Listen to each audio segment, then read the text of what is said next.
Hello and welcome back. I'm still here in Shenzhen, China, just me, the camera, and that unflattering light up there. And for those of you that follow the channel, you'll know that the main reason for this trip was I was going to be meeting and greeting with different brands. I was going to be visiting different headquarters, finding out how some of these brands work, but also learning about some products coming out in the next 3 to 6 months. One of those brands that I was on schedule to meet was Ugreen. I was going to be meeting up with Ugreen at their headquarters because I'm planning a Ugreen NAS 2 years later. The good, the bad, and the future. However, while this has been going on, Ugreen launched their AI NAS, the IDX 6011. And for those of you that engaged with that deposit scheme, something we covered in a video a few days ago, let's face it, it has not been plain sailing. So it seemed remiss while I'm here and going to the headquarters anyway, to not put your questions in front of them. Now, before we get to the questions, the TLDR, I don't think many people are going to be happy about this video because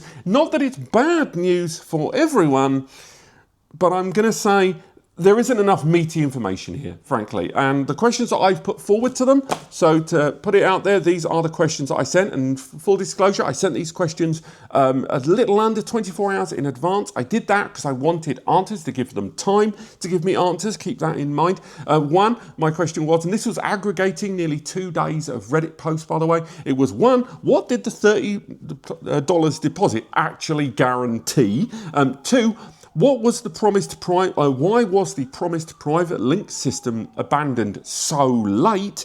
3, how is this really a priority access system if deposit holders still had to fight in the public scramble? Sorry, bloody big siren outside. Why were early backers forced to pay the higher public price up front and having to wait for refunds? Why were alternatives like private tiers, promo codes, chronological fulfillment, and direct sales rejected? And finally, what concrete remedy will Ugreen now offer to deposit holders who lost out? Now, I was going to say straight away, again, a lot of those questions weren't answered. Now, the reason for that is, and we'll come back around to it in a bit, is, and what time is it now? It is just gone 8:19 p.m. here in Shenzhen. They're saying midnight tonight they are going to be sending emails directly to those that deposited, that went for that deposit system, and that is going to be giving them clearer instructions and indications of what is going on. Now, they weren't prepared to share a lot of that information with me because of this video.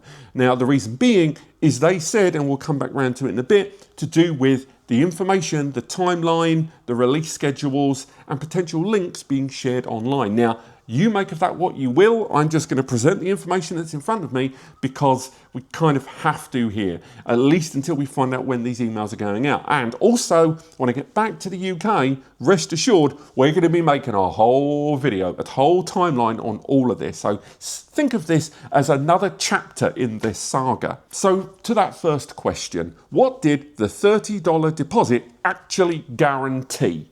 And Ugreen's response was, it was the lowest guaranteed price. That is the guarantee as far as they're saying. That 40% price drop there, or at least up to 40% there. Now, the original secure link strategy, we'll come back around to that in a moment. That is something that didn't happen. For those that don't know, those of you backed this via that deposit scheme, you kind of backed it because you were going to get an early access link in order to get hold of your product and not have to try to wait with everyone else to get the earliest tiers. That's one of the main reasons people pay, to guarantee them that early access. Now, them saying that that $30 deposit guarantee was to guarantee them the lowest price, again, we're just going to take them on what they're saying there. Again, wait until the bigger video comes out. It also comes down to, it's one thing to be guaranteed the lowest price, but it's going to be no good to you if you can't get hold of one. So again, they're saying that that email that's going to be going out in a few hours to deposit holders is going to be giving people more indication and instruction how that's done. We'll have to wait and see how that pans out. But let's go to stock levels, because before we get on to the next questions, it's worth highlighting just how many units are out there. If you go to the Kickstarter page right now, there were 240, 200 and 280 units sold. So again, you're looking at around 720 units. And a lot of users are worried, that's it, there's no more. Now, when I asked them directly how many units there are, they weren't prepared to tell me. That didn't surprise me. If I went to Synology and asked them how many units they have in stock, they wouldn't tell me either. The fact that I was in their HQ, I kind of hoped they'd give me more on that. However, they did allow me to go to their warehouses because I wanted proof that they had units. That to me was more important. I wanted to see what units they had. Now, when I went to their warehouse, I found units. I went there, and let's be realistic, they let me there. They knew I was going there. They invited me to that warehouse. It was part of the original 2-year video.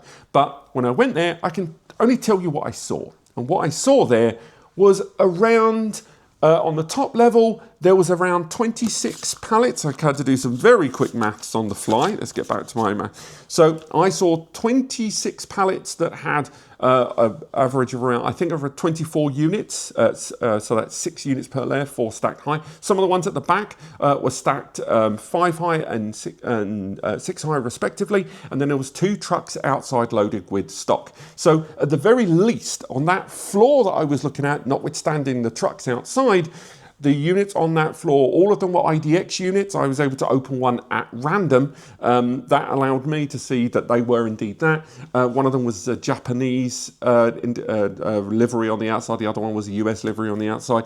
There was at least more than 1,000, like 1,500 units then. If you include the trucks that were going into that area, which I could see boxes through the window, but again, how deep, how many, I don't know. But at the very least, there's definitely thousands of units. Now, if you put that against the 720 that are sold, they're clearly going to be listing more units. There is the argument, of course, how many of those would have been intended for traditional retail later, we'll have to see. But at the very least, there is definitely a lot of stock. But how much that stacks against the number of orders and the number of total stock is still a mystery to me. Which leads me to the next question.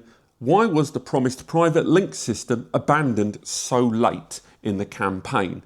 And you're probably not going to be happy. The only answer they gave me was the same as the answer they'd already published online, namely link sharing. The idea that if they saw that if links were shared, anyone with that link could get the lowest price.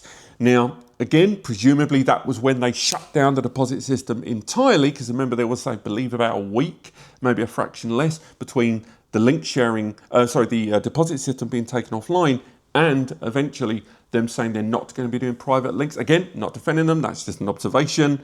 And I think that might, if what they're saying is true, that wouldn't surprise me. And why it was cancelled so close to the deadline, their words, the wheels were in motion. It was too close to launch and they couldn't move the launch there. Again, it's what they're saying. We'll analyse this when we get back to the UK in more detail. Next question I asked them, how was priority access provided if ultimately backers were just fighting with everyone else on day one? And they just highlighted, again, link sharing. Simple as that. They're saying that providing the private link was the only way to give private early access. And if that link got disseminated, then that information would be out there. Again, I wonder how that would have happened and whether people would have shared. I think it's reasonable to think that maybe links would have been shared. But again, that's a lot of throwing the baby out with the bath water. But we'll have to see. Then I asked, why were alternatives like private tiers, promo codes, chronological sale fulfillment, and direct sales not engaged with? Again, their words, let's go through it. Number one, no promo codes were possible on the Kickstarter format. I'm not that familiar with Kickstarter. I've not seen Kickstarter promo codes before. You tell me if you've used it, let me know in the comments.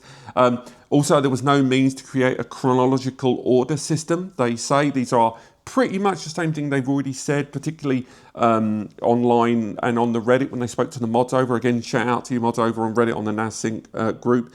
Next up, there was no, when it came to why not going for direct sales, ultimately why Kickstarter, because that was my other big question, because they'd already had a successful campaign before, and they said that they still weren't sure when they were first revealing the system what the engagement would be on an AI-powered NAS, because it was a significant step up in terms of hardware on everything they had prior. So they went with Kickstarter, at least for this solution, and they did point out that the DH4300 and the DH2300 were NASs that went straight to traditional retail, and they have released another foray on traditional retail. They only engaged with Kickstarter on this occasion because they were unsure when they started setting up the process with Kickstarter. But then they said that Kickstarter wouldn't allow them to sell at the same time as the stuff being on Kickstarter. And that stopped them selling it privately on their own site. Now, again, I'm going to have to take them at their word a bit, at least if you want this video to be out now. Don't worry, we will really dig into the weeds for the full timeline video.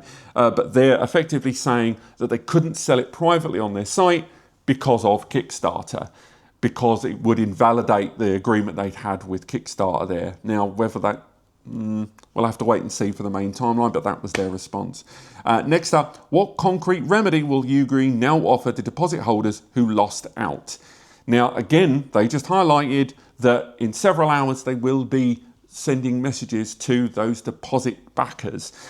They said it will provide a practical solution and a clear plan of action, with them prioritising the deposit holders. Again, at least for me, maybe in the future, you know, hindsight's 2020, maybe the email that they're going to provide will be fantastic and they'll find a way to let people have early access, but they weren't prepared to confirm that with the questions I asked. Finally, it wasn't one of the questions I gave them notice on, but I wanted to ask them about this whole mess and how it came about, ultimately, how this situation occurred. And I wanted to hear their response, their own words.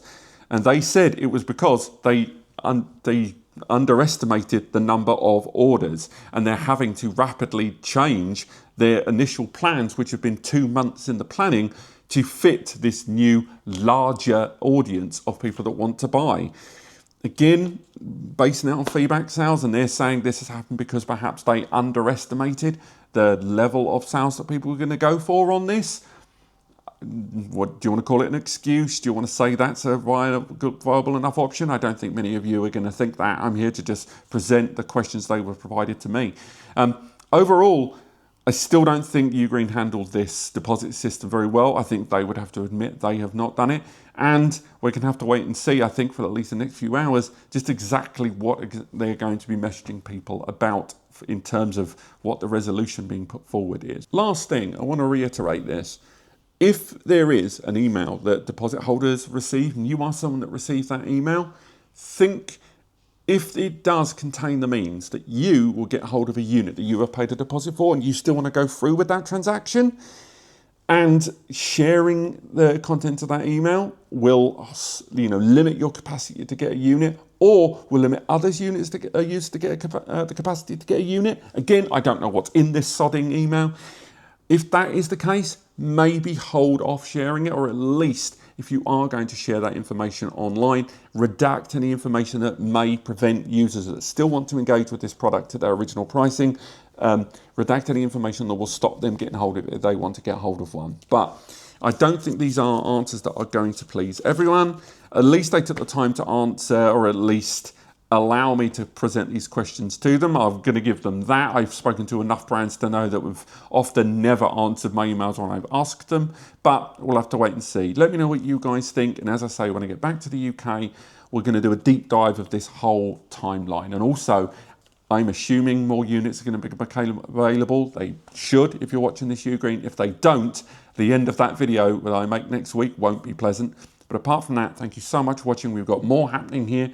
We're going to be seeing a few other brands soon. Look forward to seeing those videos. But thank you so much for watching, and I'll see you next time.